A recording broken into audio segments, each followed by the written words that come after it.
Do you have some more questions? I do. Please. Thank you. I have a couple more questions for you, Senator Perdue. As several people have referenced, we're witnessing increasingly aggressive behavior from the PRC around the Taiwan Strait. As recently as this week, PRC warships are conducting joint military exercises, which raises the risk of miscalculation. In fact, we heard at a SASC hearing about some of the concerns around what's happening there.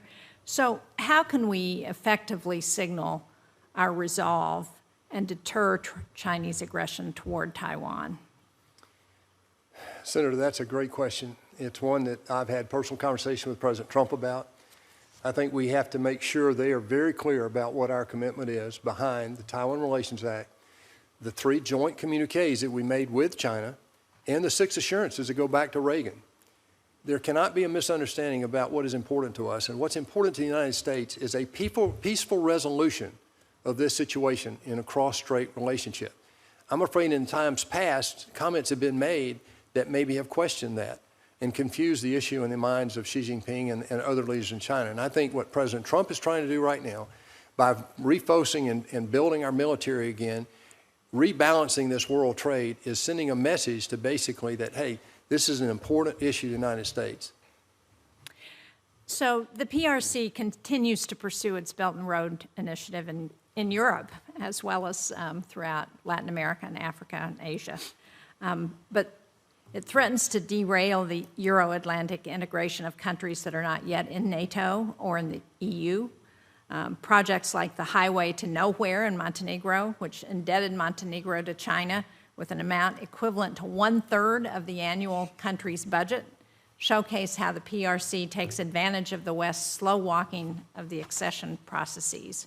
And those are conversations that I've had with members of the EU about the challenges that not expediting and thinking about how to move some of those countries in the Western Balkans into the EU create problems. But given the terminations of our foreign assistance programs, many of these countries have nowhere else to go but China. I can remember talking to the former Prime Minister of Greece about the port in Greece, and he said, we were complaining about the fact that the Chinese were taking over that port, and he said, you know, I came to the United States looking for help, you couldn't help me. I went to Europe looking for help, they wouldn't help me, and the Chinese were the only ones who provided money. So what are the tools that we can use to convince those countries that we're a better partner than the PRC and that we're willing to step up and help them? Well, we got to engage with them. I mean, we're beginning to do that when we talk about this trade rebalancing. But let me comment on what you bring up, and that is we have to educate these countries. And I'm concerned about Africa and South America greatly with regard to what China's been doing with the ports, with these proprietary loans and so forth. We've seen what they did in Cambodia, in Sri Lanka, and in Karachi, Pakistan, where they're already in Djibouti. These people go in, though, the Chinese, they don't hire local labor. They bring Chinese labor, some slave labor. In the local, there's a... Right, I agree with you. There's a growing... on the problems that China's I'm trying presenting. to get to that. What I want to know is what our alternative to that is going to be. Well, the alternative is not just U.S. money. I was going to come to that. The alternative is the parties that are not being discussed here are the other democratic countries in the world. Where's the EU in this?